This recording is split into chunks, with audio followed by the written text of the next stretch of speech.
Hello, chismosas y chismosos, and welcome back to Bay Area Housewife of True Crime, where I like to tell the stories of the real cucuys and lloronas of the world. I'm Audrey, a paralegal turned stay-at-home mom who loves true crime.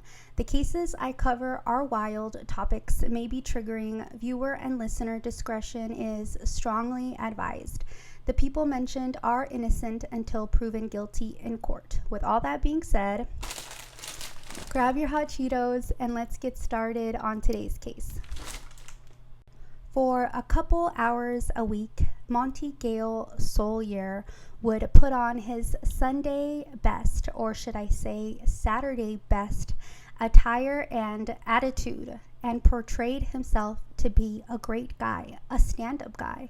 In fact, Monte, or should I say Dr. Monte Salyer, as he had obtained a PhD from Andrews University, another lovely SDA Seventh-day Adventist institution, Professor Monte, that's right, this man was also a very well-liked professor at Dalton State College.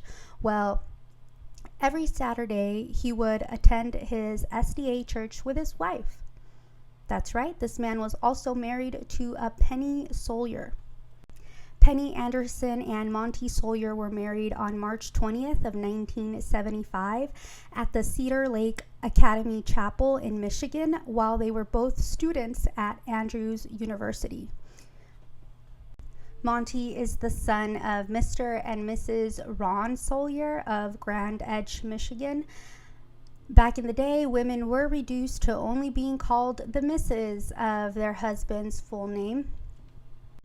Monte and Penny both came from SDA families, so it was a match made in heaven. According to the Adventist archives, Monte Salyer was a licensed missionary. The Salyer family would go to church every Saturday, and he would gain the trust of the parents of various of his victims. He would even offer to help them financially with their education. And as a former Adventist and Academy alumni myself, I know firsthand how much admiration and promotion the SDA churches do for their private and very costly academies. Like I said, I myself went to an SDA academy on a scholarship basis. I had to do some fundraising myself. Like I said, the church promoted their very costly academies, and my caretakers could not afford to pay the tuition in full. However, the preachers would say that God would provide, they told us. But I was made to reach out to members of my church and ask for donations, which I now think is very cringy. I did a lot of cringy things as a kid, and who doesn't? But I also went my entire childhood undiagnosed ADHD, but that's neither here nor there. Professor Monte was one of the most generous members of his church, specifically to many little girls and their education. He became the best sponsor, and as a graduate of the SDA version of Harvard, with various degrees, since he got his degree in everything, he saw the value of education.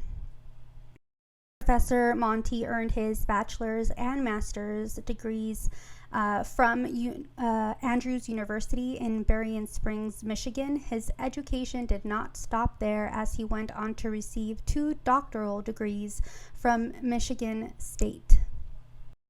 As a tenured professor, he made pretty okay income, and he and his family lived comfortably at their Marin Avenue, Rocky Face, Georgia home. In February of 2012, 58-year-old Monte Salyer surrendered himself to authorities. He was wanted for child molestation. This was his second arrest in less than 2 weeks for this highly esteemed professor who had the tendency to lose interest in his victims once they reached puberty.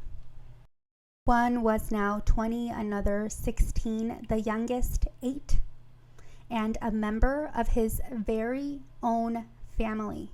All of these victims were brave and strong enough to face their monster in court and tell their story. He began facing the consequences of his own actions on January 27, 2012, when he was arrested for the charge of sexually abusing his 8-year-old relative and was taken to the Whitfield County Jail. He bailed himself out with a $15,000 bond and faced the Whitfield County Superior Court Judge William Boyett, and the official charges Monte faced was 1 count of child molestation, 2 counts of aggravated child molestation, enticing a child for indecent purposes, 2 counts of aggravated sodomy, and 2 counts of aggravated rape. Since being charged with sexually abusing at least 3 young girls, the tenured professor at Dalton State College was placed on administrative leave from his position as an English and English as a second language professor. By July of 2012, he had formally resigned, and I'm assuming it would be difficult to maintain employment outside of prison while you're in there, and he faced life in prison without the possibility of parole in 30 years. Dalton State College, in efforts to do some damage control and defend the good name of their institution, alleged that no student from that college had ever filed a formal complaint against Professor Monte.